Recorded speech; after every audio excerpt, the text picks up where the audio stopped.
Dad. Think and pray. Why don't you at least try?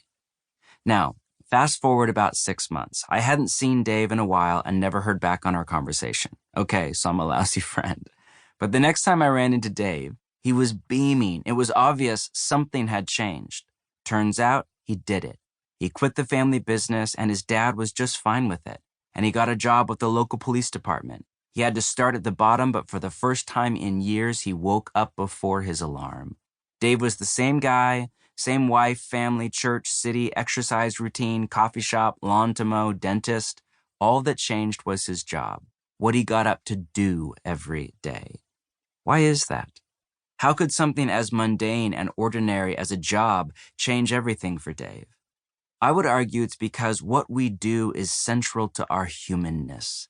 What's the first question we usually ask somebody when we meet them, after we get a name and fumble through a few awkward sentences about the weather? So, what do you do?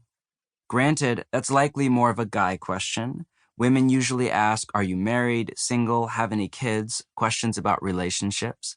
But they are essentially the same question. What are you giving your life to? When you wake up every morning, what is it you do with your small ration of oxygen? There's a nasty rumor floating around the church right now, and it sounds something like this. It's who you are that matters, not what you do. Really? Where do the scriptures teach that? It's true that some of us look to what we do for our identity and a sense of self-worth. I'm a photographer, I'm a designer, I'm a pastor. Currently, there's a much-needed backlash against this unhealthy way of thinking. But be careful that the proverbial pendulum doesn't bang you over the head. What we do flows from who we are. Both matter. After all, the vast majority of our lives is spent working.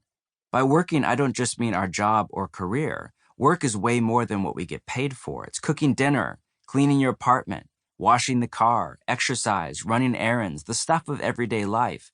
And the next largest slice of the pie chart is spent resting. By resting, I don't just mean the ancient ritual of Sabbath, although we'll get into that in depth.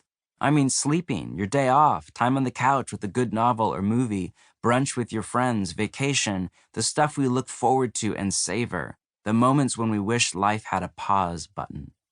In the church, we often spend the majority of our time teaching people how to live the minority of their lives. I lead a church, so I'm not criticizing anybody but myself right here, guilty as charged. I teach people how to read the scriptures and pray and do God stuff. But how much time do we spend reading the scriptures every day? A half hour maybe? And how much time do we spend in prayer?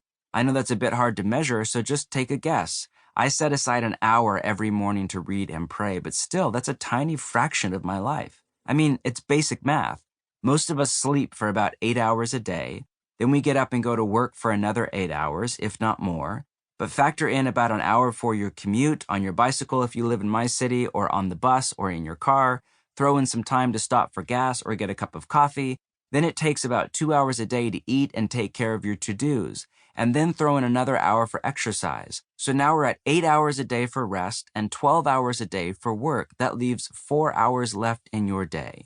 And we all know where you spend those 4 hours. Netflix. Seriously, all we have is a few short hours a day for the scriptures, prayer, church, community, the gospel, all the spiritual stuff.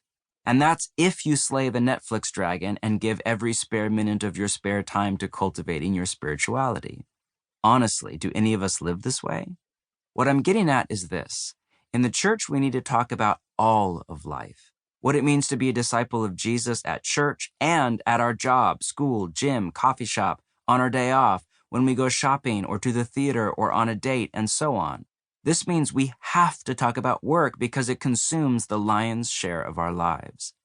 All too often, there is a massive disconnect between spiritual life and life. The way of Jesus isn't about detaching from the world and hiding in a mountain cave like somebody stuck in an episode of Lost.